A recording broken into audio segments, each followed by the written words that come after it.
Hi, everyone. Thank you so much for joining us here at Rabbit Hole Reflections. I am your host, Lisa Van Slyke. Today, I am joined by Sarah. She went from being laid off during maternity leave, can you believe that? To building a freedom-based empire. Her journey from high-end hospitality to business coach proves that setbacks are just setups for comebacks. Hi, Sarah. Thank you so much for joining us today. Hi, I gave you a tongue twister with that one, right? You did. I was like, that was a little more difficult to read than I thought it was going to be. So You're like, wait a second. I appreciate you taking the time to join us. I'm really interested to know what, from being laid off during maternity leave, I didn't think that was legal. It's not. Okay. Hey, well, there we have that. I was like, we'll just get that one right off the bat. It's not. It's not. But you know what? It happened during, the lovely dirty C word that hit our nice world. And the corporate position that I had was actually in international travel. And Oh, okay. guess what happened when the C word hit the world? All of that travel stopped. And it happened a year after I went on maternity leave, and I took 18 months off of work, and I was supposed to be focusing on being a first-time mom and enjoying the time off and all that kind of stuff. And instead, I was dealing with trying to interview for jobs to have something to go back to after maternity leave. And it all happened very slow but fast.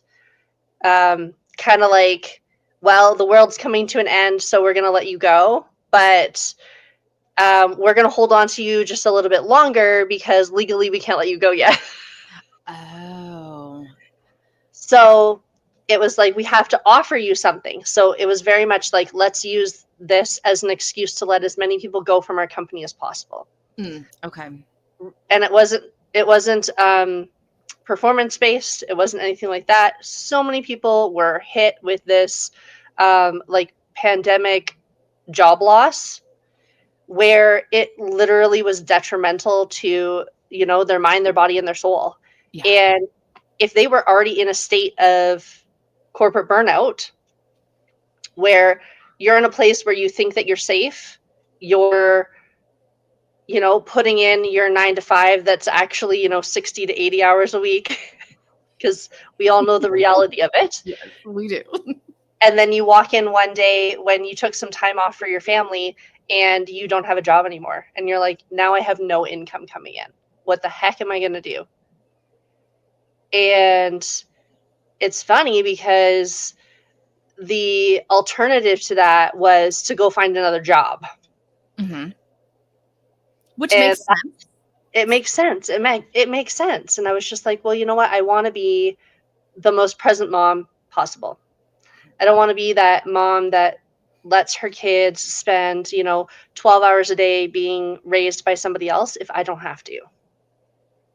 And I did what everybody told me not to do. And I didn't go look for a job. I took the pennies that the company gave me when they let me go, and I invested it in myself. And I started my own business. And really my focus around that was showing women that they have another option besides the corporate grind. That the knowledge that they already have, that you already have inside of you, is enough to make you hundreds and thousands of dollars from wherever you want. And I know that's such like a buzzword right now, like work from your laptop at the beach in a lounge chair and like live the life. It's not that, but it's building a life of freedom on your terms, because success means something different to everybody. Freedom means something different to everybody. Like, you have to define what that really means to you, but just knowing that we live in this era where you can get out of the stereotypical like rat race and enter into the stereotypical online space, because it's so similar, but you get to craft it into whatever you want it to be. That's the beauty of it, right? So instead of being on somebody else's schedule, you get to make your own. So when you go into a 9 to 5, Somebody else has already set up your day for you. Yeah. You know where all your meetings are. You know what your tasks are for the day. You know that, you might not be able to pick up Sally from daycare at 5 o'clock. You're always going to be late on Thursdays because you know that last minute meeting is going to come in and all that kind of stuff. That accountability to your schedule when you become an entrepreneur doesn't go away. You still get to be accountable, but the difference is that you're accountable to what you want to be accountable to. I'm so glad you brought that up because people see the advertisements out there. They see all these reels and this glamorous life, and you still have to do the work. It's just you get to decide when you do the work and how much you want to put into it to then receive, money back from it. So there is still that reciprocity of you have to give and take in a business, but you have a lot more flexibility with your time. You do, 100%. And I think that the finding a fine balance in that area doesn't happen overnight. So we talk about corporate burnout. Well, corporate burnout didn't happen overnight for you. Right. But also on the flip side, becoming an entrepreneur and being accountable to your schedule and finding the right balance also doesn't happen overnight. You're right. I'm in the middle of entrepreneurial burnout. Like, is that a thing? I think it's a thing. And it's like, because I'm spinning and life is still coming at me. And my mom was in the hospital all week last week. So between sleeping in a very uncomfortable chair so that I could be there with her if something happened and she needed a decision made for her, to, the nurses and the doctors coming in and out all hours of the night and then in and out all hours of the day, and just going home and taking a shower for a few minutes and going, oh, this is heaven. And still trying to figure out, I couldn't run my podcast from a hospital room. I didn't want to leave her alone for too long. Like, trying to find all those pieces and saying, you know what, I think I need to go back to corporate for a little bit. At least I know that there's that false sense of security. I think we like false senses of security. We put alarms on our homes and on our cars and like all these other things. We use padlocks or not padlocks, but deadbolts for our doors, thinking that it's going to keep the bad people away. And it's a false sense of security. And I think a lot of us have really shaped a lot of our lives around that false sense of security. So. Absolutely. I think people always talk about the safety, security, and guarantee of a 9 to 5. And until you've gone through something where you realize that it's not guaranteed and you've really poured your heart and soul into a 9 to 5 and building somebody else's dreams, and you see what comes out the other side and what, they actually value you as, which, like I said, if you haven't been in that position before where you've seen that side of corporate, you're not going to know what it feels like. You're going to feel safe. You're going to feel that sense of security because that's what society tells you is good and safe in your mind. Yeah. Right? Because your mind is always going to try and protect you. It's going to tell you that this is safety. Yes. And when you challenge that, it gets to be a little uncomfortable.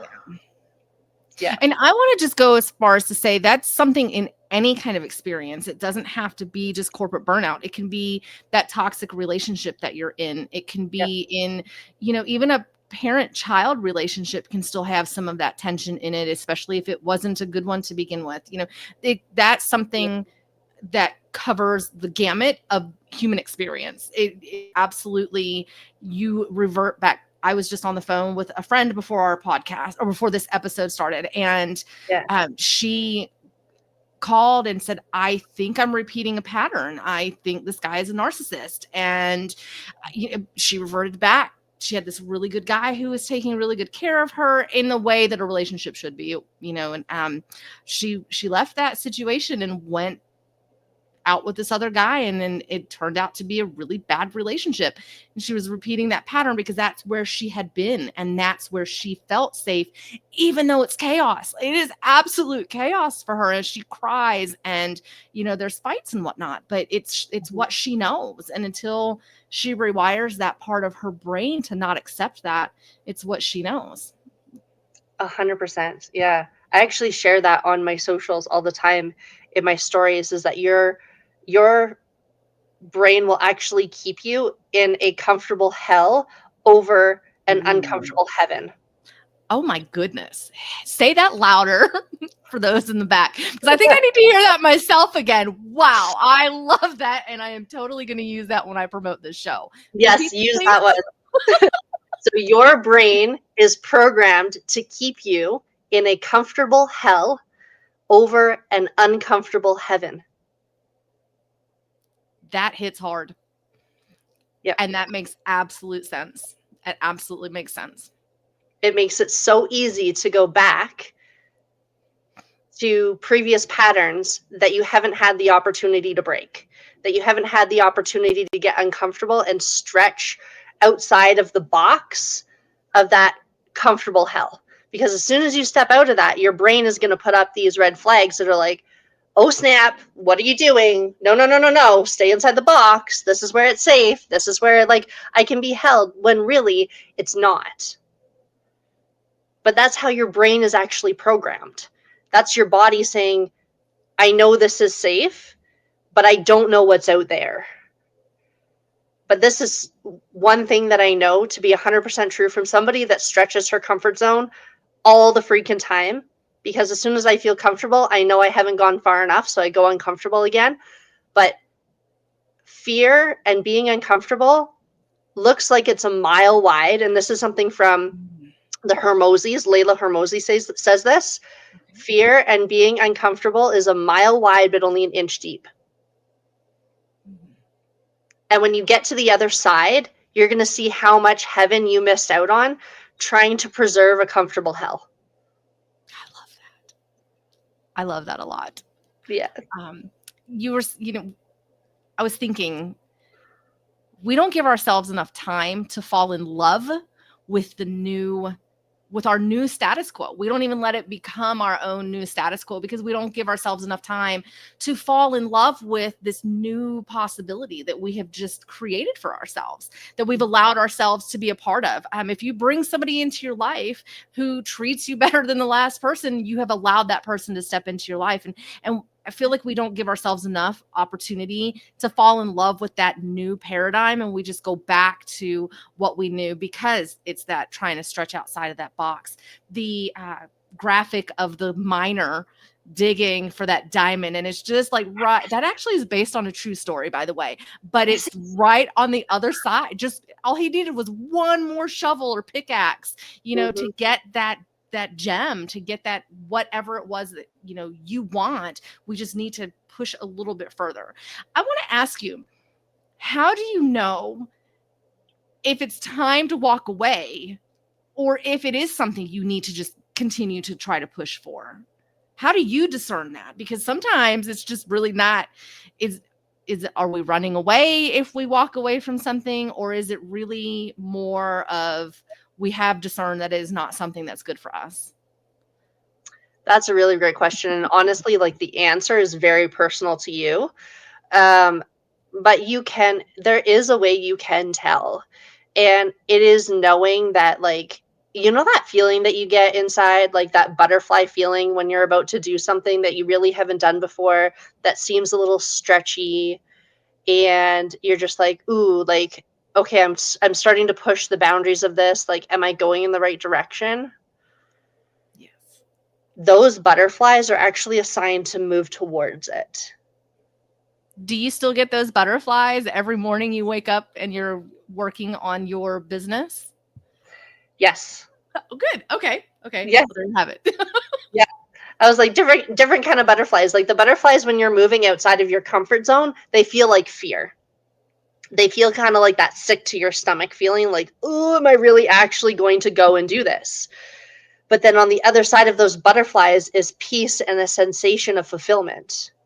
because you know those steps that you're taking, whatever they are, like that new relationship that you were talking about with your friend, not the one with the narcissist, but the other one that she should have stayed in. But it's about preserving those moments and enjoying the moment that you're actually going through that, and recognizing that that feeling is actually a good thing to have when you're moving towards the things that you want but you've never had before. Okay. And so then keeping yourself in the present with a focus, not a focus, but with an idea of the big picture, but keeping yourself in the present, moving towards that big picture. Maybe am I interpreting that correctly, or is that?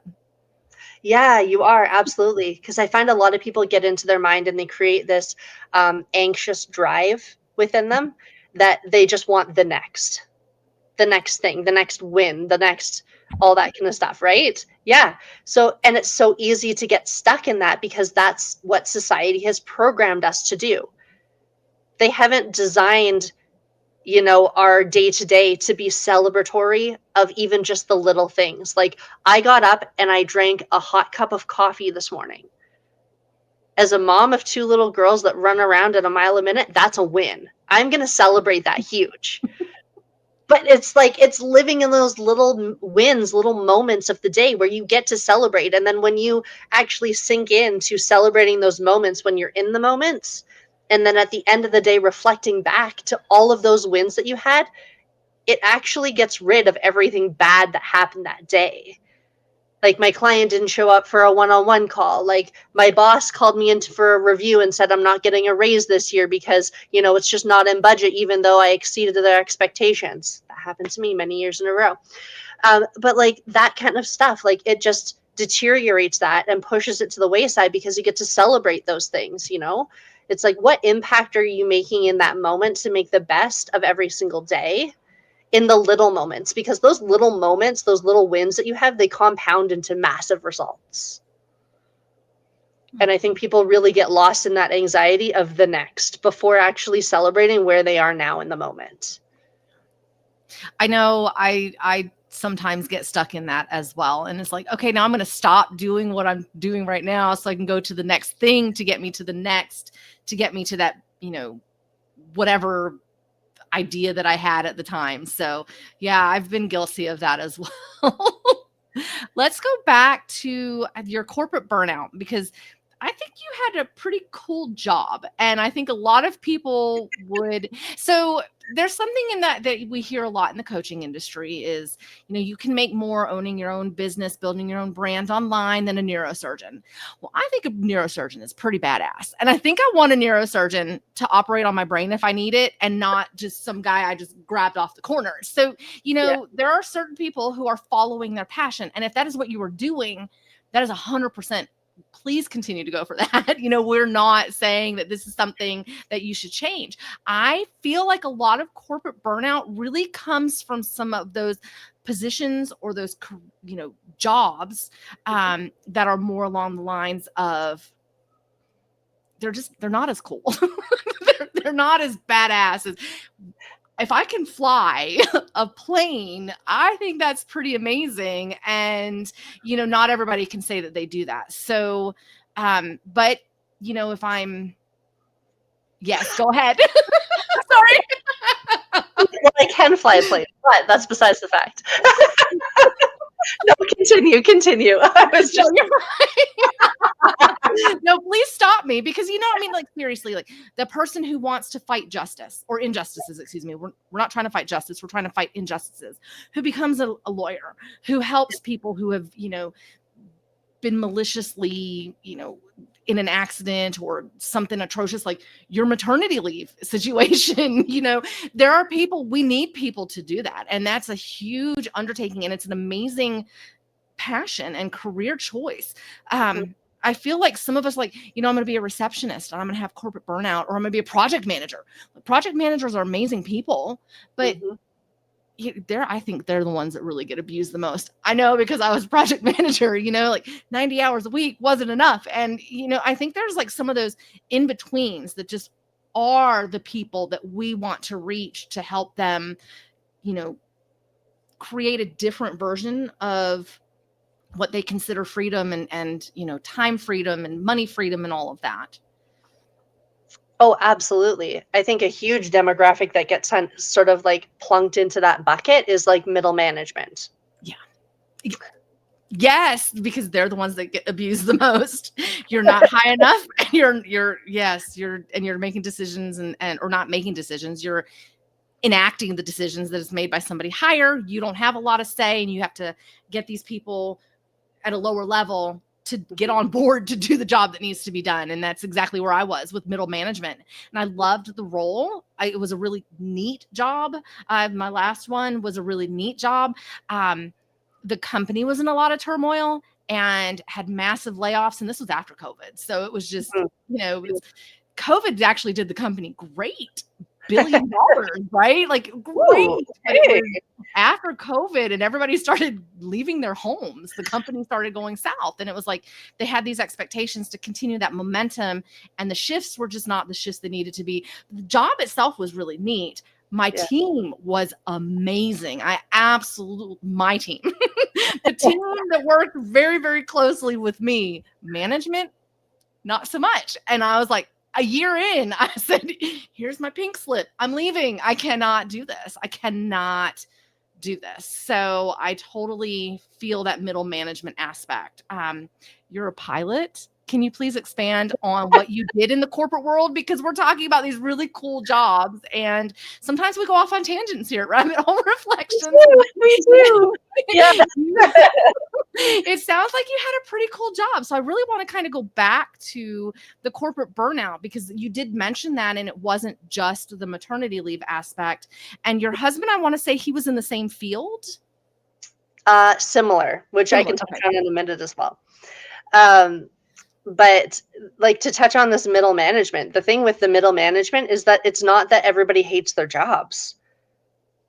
Like, the people that are burnt out, it's not that they hate their job. It's a whole lot easier to be burnt out in a job that you hate. But being burnt out in a job that you love, you just pour so much more time and effort and sacrifice into holding yourself in that position, especially being in middle management. So these people that we see in middle management, like both you and I now have, like, we know firsthand, this was us in corporate, is that we loved our job, we loved our teams, but we were pouring so much of ourselves into this that management above us and the teams below us just, it didn't jive, because you were doing everything. You were the be all end all. You were like the middle child trying to appease the older sibling and the younger sibling, and then the parents on the other side, right? No, that's Like, absolutely a great description. Yes. yeah, it is. It's so true. And so, like, in my corporate position as well, that was the thing. I loved my job. I thought it was my dream job. This was the job that I had fought so hard to climb the corporate ladder to have. And I was an operations manager, so I managed 19 international destinations in aviation for a top airline. And they were in 12 different countries, 15 different countries.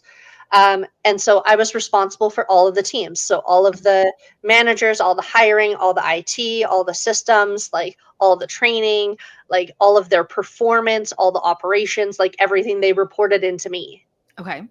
And so all of the KPIs, all that kind of stuff, I was responsible for that for 19 operations, which is a lot, right? But that was middle management. That's what, right? So, when you love what you do, all of a sudden you're available 24/7. Yeah. It's hard to Right? turn it off. Mm-hmm. It's hard to turn it off because you love what you do. You love your teams. And you're like, I want to pour into them because I know they need the support. I also want to make sure that they have the tools in order to do their job. Mm-hmm. And know how to do it without me, but also be there for support. And because it was in multiple different countries, there were different time zones. It was being available 24/7, pretty much. Like, from the moment I woke up, I was that corporate burnout girl that, like, grabbed my phone and checked my email first and my text messages. It's really hard to honor yourself and to do things for yourself when you're stuck in that cycle of, I have to please everybody. I have to make sure that I am answering these people in a timely fashion. I need to get and oh my gosh, you and I have been around before Teams or Facebook or, email. Yes. And it was like, if you don't get me on the phone between 9 and 5, we're going to wait and check a voicemail tomorrow. So, I mean, it really has changed the dynamic to where I feel people are burning out a lot more than we did in the past. Mm-hmm. Just with all of the technology that keeps coming at us. Now, I love technology because it's what, it's giving us the opportunity to have this conversation with each other. But I feel like technology has also harmed us, which is Mm-hmm. interesting because you're a technology person as well. And we'll get to that in a little bit. But I feel like it has also harmed us. And I feel like we are burning out a lot more, a lot faster than we did in the past. And I'll be honest with you, I have not been a 20-year corporate person. I got married young, had a child young, divorced young, went back to school, got married again, had another baby, went into the army somewhere in between all of that, divorced again. So, I mean, I have like intermittent in all of my combined, if I can say corporate, and all of my combined corporate, I probably have like 10 years of that particular leadership, that middle management leadership. But as far as, I mean, I'm the girl who worked Starbucks during COVID. I was at the window giving you your coffee every morning from the day the country shut down until the day you could actually walk in the store and have no mask or anything. And we went back to being, that regular stuff. So I've done a full gamut of things. And so I don't have that long time experience of burning out, but I will say I have walked out of more jobs than I probably should. I probably shouldn't be this proud to have walked out of as many jobs as I have, but I'm also the person that is like, I'm done, and I will walk away and not have a plan and have faith that it will work out for me, because when I take myself out of that pattern, that comfort zone, and if I look back on everything I've always been taken care of, even if that situation wasn't a really good situation, but I'm still here, I'm in a better, I have worked to be in a better state than I have been in the past. But I mean, I've been married and divorced twice. I will walk away. So, it is what it is. I don't know why I felt the need to share that, but there you go. But I don't have multiple years of building up to burnout, so I can't speak to that in somebody who has a lot of experience or years in that same particular situation. But when I walked away from that last company, it took 1 year to burn me out. And of course, we can talk about, you mentioned upper management. Upper management was atrocious at that company. And it was like upper middle management. They weren't even the top yet. They were just a level or two above me. And it was just not a good fostering environment to try to get anything done. And that red tape was kind of frustrating. So, yeah. So I just wanted to kind of give a little bit of background of my experience. I don't know why I felt the need to share. All right, carry on. That's okay. I love all the sharing. I'm all for it. And a lot of people, I think, get stuck in this loop of they feel like they need to stay because there isn't that safety net. And I would say 90% of people do stay in a horrible sort of like job situation where they are burnt out, where it does affect their emotional, physical, and spiritual health. And they don't ever get out of it. So the fact that you took the chance and got out of your comfort zone and got out of that circle and stretched your limits and says, I'm going to be in abundance, I will always be taken care of, like everything is going to work out, all that kind of stuff, you should give yourself a huge pat on the back, because that's better than 90% of people out there still suffering in a 9-to-5 that they hate, in a corporate burnout state where they don't see a way out because they're just so deep inside of it. And the reason why I say that is because, honestly, if I didn't lose my corporate job in COVID while I was on mat leave, I don't know if I would have ever left. Mm-hmm. And I thank my lucky stars that it happened the way that it did, because it gave me the opportunity to get outside of that box that I was so afraid to jump out of. So just because, like, I'm on here preaching, get outside of your comfort zone, don't think that I was never in that spot of, I'm not stepping outside the box, because I totally was. I was that person. but I've done a heck of a lot of work to get outside of that box on a more Right. regular basis, because I know the heaven on the other side that's waiting for you is so much bigger and better than you could ever imagine. Amen to that. Say it again. Right? The heaven waiting for you on the other side of getting outside of your box is so much bigger and better than you could ever imagine. And you're never going to find out what that is or what it feels like until you go and get it, because it's there waiting for you. That opportunity, that idea, whatever came to mind, that idea that was planted inside of you wasn't there by accident. It was put there because that's your gift that you're meant to chase. And if you get to the end of your life and you never chase that, are you going to be okay with that? And I know that can sort of be like a buzzword, like when you're 90, are you going to look back at this and yada, yada, yada, and all this kind of stuff. And I'm like, do you want to make it to 90? Number one, because corporate burnout is not going to allow you to make it to 90. And number two, when you chase that and you get to 90, are you going to be proud of how hard you chase that?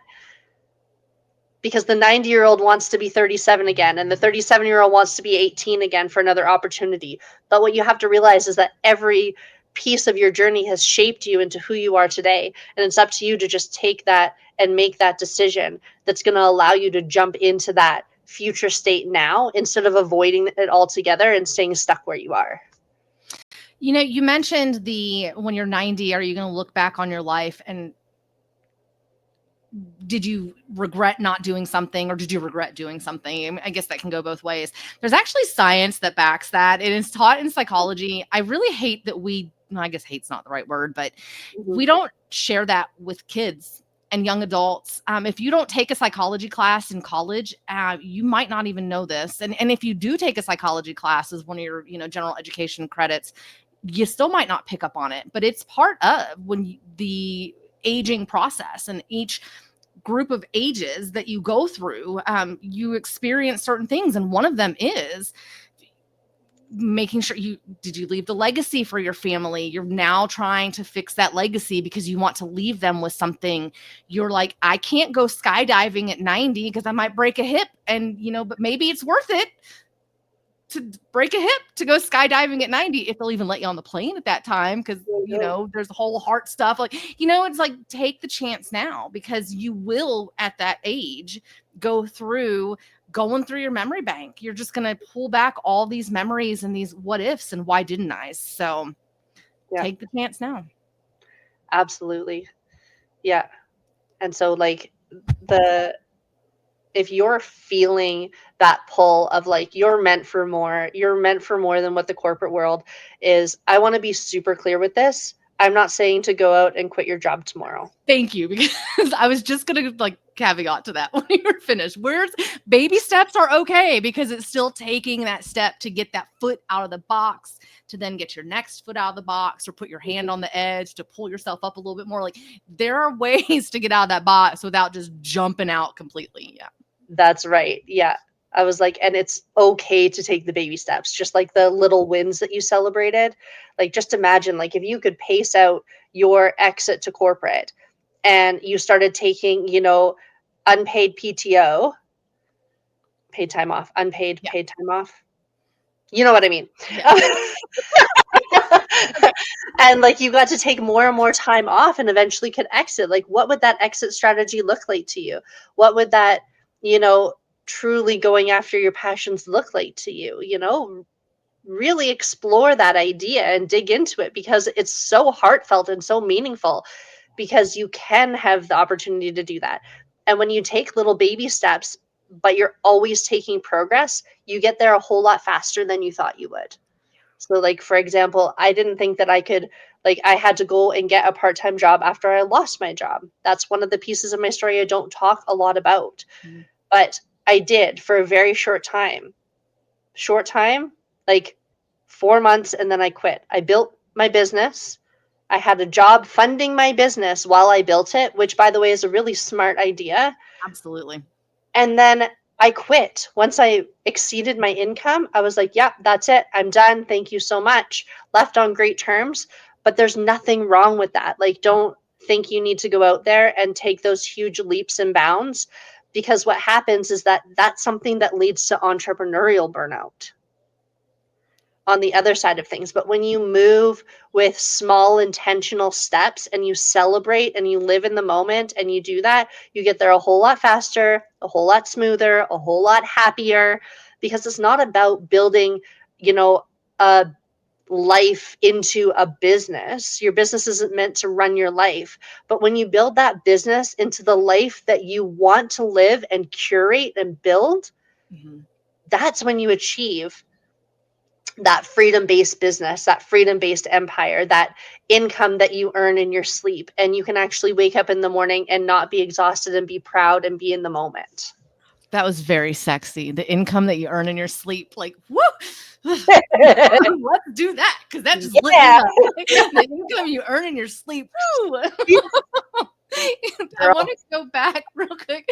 So just real quick, you and I are in several coaching business circles together, and I'm in this one group that I'm not sure you're a part of, but one of our fellow people is a boardwalk photographer, and I said, I want to incorporate that into my brand. Can we just do some sexy stuff into my brand? Because that is how I'm feeling. This is the era. Like, I am like, to heck with, I've been married and divorced twice. My children are grown. I am ready to bring the fire. So absolutely, let's talk about how sexy money is, because I feel like we've been shoving it in the closet and burying it under the, in the ground, and shoving it under the rug and all that. Money is sexy. Money is amazing. It helps us, and it's not, and if we use it in the right way, it is a wonderful tool. It is a wonderful exchange of energy, and we don't have to be evil. We don't have to be unethical because of money. We don't have to be that way. We can make the opposite choices. So anyway, that was just a little tangent, but you were, you had mentioned the baby steps. So for somebody who's in corporate right now and is like, I just don't know if I can get myself out of bed to go to another day, what kind of baby steps might they be able to take? I know you talked about you were, separated from this job, and terrible the way that happened to you, but you did have this other part-time job that was feeding the business that you were building. But if somebody's not quite there financially, or even like if they're at the beginning stages of a business, what kind of tips might you have for them to help them start out to get out of that corporate burnout, or out of that situation, I guess? Yeah, so here's a great opportunity to learn from my mistakes. Okay. Take notes. If you do this well, you will succeed faster. Learn from my mistakes. I tried to do it by myself in isolation for over a year. I tried to build my business because in corporate burnout, when you're in middle management, you're kind of like the be all end all of both sides of the food chain. And when you're in customer service and high-end hospitality, like, the stakes are big. And what I did when I started my business while I was still working my 9 to 5 was I tried to do it by myself. Mm-hmm.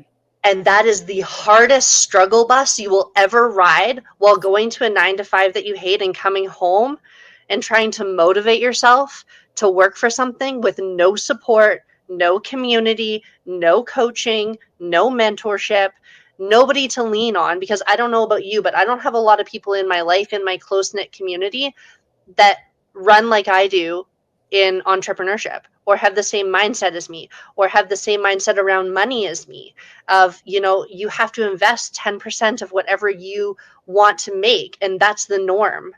Right? I want to make $500,000 this year. I'm going to invest $50,000 in my coaching and my mentorship. But what I didn't do in the beginning stages of building my business while working that 9 to 5 is I tried to do it by myself. And that is the worst thing that you could do.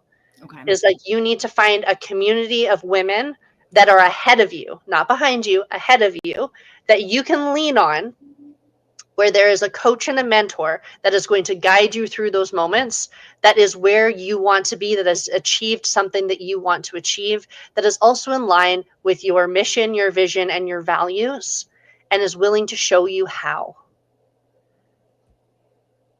And I think that this is a big thing, as women, it's hard to ask for help. Yes. And that's another big lesson that I had to learn, is that if I'm going to scale my business, not only working a 9 to 5, I kind of left this out. So I also have 2 other businesses that I run as well that are Okay. both multi 6-figure businesses and my coaching business. Wow.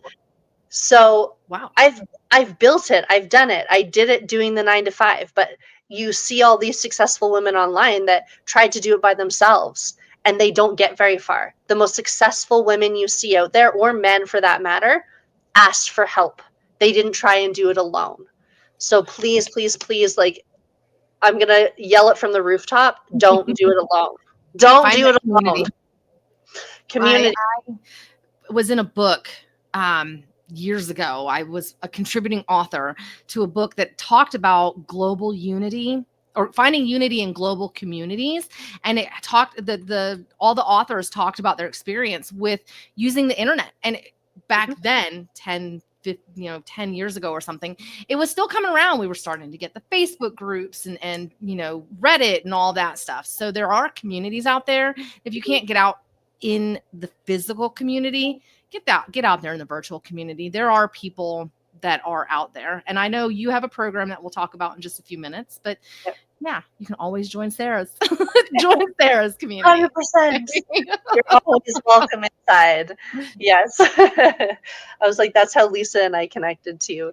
It was like in the DMs on Facebook, just through like our Instagram stories and one of the programs that I ran and stuff like that. It's just like people are out here, they want to connect. They want to make really genuine relationships with people and build those connections. It's not just about like making a sale. That's not what it's about. It's about building community, having collaboration, having support, because you're not meant to travel this journey alone, whether it's a service-based business or a product-based business, or if you're chasing your passion. Like, you got to find your people. And like Lisa, you were just saying, like, you have to get out there in a global networking atmosphere and find your people. Yeah. And we have so much more opportunity now. Even if you're in a small area that's not a metro, we have so many more opportunities to connect with people. We're not saying you have to physically get in your car and go somewhere, but having a support group is huge. And that's for anything that you're going through. If you're trying to overcome addiction, or if you're in an abusive relationship, or, childhood stuff that that you're still walking with, your community is so important to help you through that. And we are not designed to journey alone, no matter what it is that we're going through. So, and that's a really big thing here at Rabbit Hole Reflections, is that we definitely want to give the stories to the people so that they can take and glean whatever they need from that to help them move, forward with their journey, and to try to get through some of those dark times a little bit faster, if that's, the path that they're supposed to take. So yeah, but we have a few more minutes, and I know that you've talked a lot about corporate, and that was, don't do it alone. I think that's the biggest tip, that there are support groups out there. I think that's an amazing tip. So since we only have a few more minutes, I do want to go ahead and have you give out all the information, what your business structure is, what are programs you offer, how people can contact you, and that will be included in the description of the show as well. So if you'll go ahead and just take the last couple minutes and do that, please. Of course, yes. Yeah, so you can find me on Instagram at It's Sarah Labrecque. Don't worry about spelling my last name. Like Lisa said, it's in the description. Or you can find me on Facebook, Sarah Labrecque. It's my personal page. I share all of my business and personal stuff there. I truly, truly believe, with my heart and soul, building a business from your authenticity is where it's at, because authenticity, successful authenticity, cannot be copy and pasted. And that's what I truly, truly believe when you build a business. And I am a business growth coach for women, specifically the ambitious visionary women that want to create and monetize their genius and create a 6-figure legacy. And one of the ways that I help them do that is by taking away the content overwhelm. Because if you have any type of business, congratulations, you're a content creator. Definitely. You're not an influencer. It's different. You're a content creator. It's different. And, you know, I've had personal experience with the content creation intro offer that you do have. So if you want to tell people about that, I have personal, are you still doing that one? I am. Okay. Yes. So I have this incredible AI course. And I want to start by saying, so it's called AI to Income Workshop. It's this incredible course that teaches you how to use AI for authentic sales on social media. And what I mean by authentic sales is it amplifies your voice in your way, in your business by using the tools in this workshop, because it's not about AI taking over. AI is the evolution, and I can send you a ton of articles on it. But AI is the new way of doing business, because you build your business and your income faster and smarter by using tools that are meant to help you grow. And this is what I do in this workshop. So you learn how to create 30 days of content in minutes instead of hours without losing your authentic voice, and no, you won't sound like a robot. No, And you believe me, won't. You might actually go down a rabbit hole of having him turn into your best friend. That might happen. But I am not speaking from personal experience on. I am totally speaking from personal experience. yes. Yeah, it's a lot of fun. It's a lot of fun, and you might have found us because of this wonderful AI course that Sarah does offer. So if you're interested, how can they find you? How can they find the course other than just Facebook? And do you have a website or anything that they can go to? Or is it best to find you on your Instagram and Facebook? Find me on my Instagram and Facebook. Perfect. And I will, Lisa, I'll send you the link to my AI to Income workshop. You're more than welcome to post it underneath in the notes so you can find it. Right now, it's only $37. It's going to be getting a facelift halfway through the year. So get it now while you can, because it's not going to be $37. We actually had a market evaluation done of the course. It's actually worth over $3,000. Wow. I'm glad I got it for 37.